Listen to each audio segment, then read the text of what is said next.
Pourquoi est-ce que je suis venu étudier à Bruxelles, à la Kleine Academy? Parce que c'était une école style Jacques Lecoq, donc où le corps et l'expression avec le corps étaient importants, et puis où la création était importante. Le but de ce type d'école n'est pas que tu apprennes à jouer Richard III ou Roméo ou qui que ce soit. Le premier but, c'est que tu crées toi-même ton théâtre, que tu crées des spectacles. C'est quand même créer moi-même qui, au fond, m'a toujours intéressé plus. J'ai mentionné que avant d'étudier la danse, j'ai été à l'école des beaux-arts à Hambourg, que j'ai laissé tomber en fait.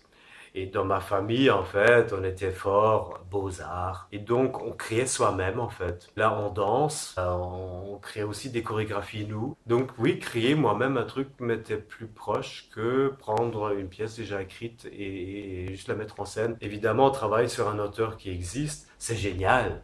Parce que quand c'est un bon auteur, on découvre ce qui fonctionne au théâtre. Et bon, évidemment, travailler sur Shakespeare, par exemple, c'est magnifique parce que voilà, les scènes marchent tellement bien et c'est tellement bien écrit pour le corps. On peut vraiment apprendre beaucoup sur le théâtre. Mais de prime abord, qui moi-même m'intéresse plus. Oui, faire des recherches, observer, rêver et puis aussi créer avec d'autres.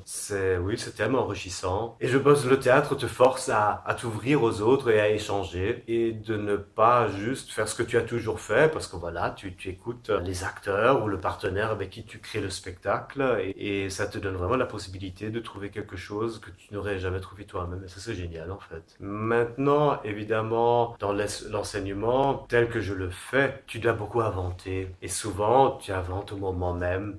Tu as préparé quelque chose à la maison, mais puis tu vois, ah, il se passe ça, il se passe là, oui, si on faisait ça, et tu essayes. Je veux dire, en tant que pédagogue, tu es quand même dans la création. Ou par exemple, quand tu donnes un thème pour un atelier à tes élèves, tu réfléchis, qu'est-ce que ça va donner, qu'est-ce que je peux leur donner. Il y a pas mal de créativité. Après, quand on montre quelque chose sur le plateau, c'est pas toi qui a fait cette chose merveilleuse, mais en fait, tu as créé le terrain pour que ça puisse se passer. Et je pense que tu dois être un peu plus modeste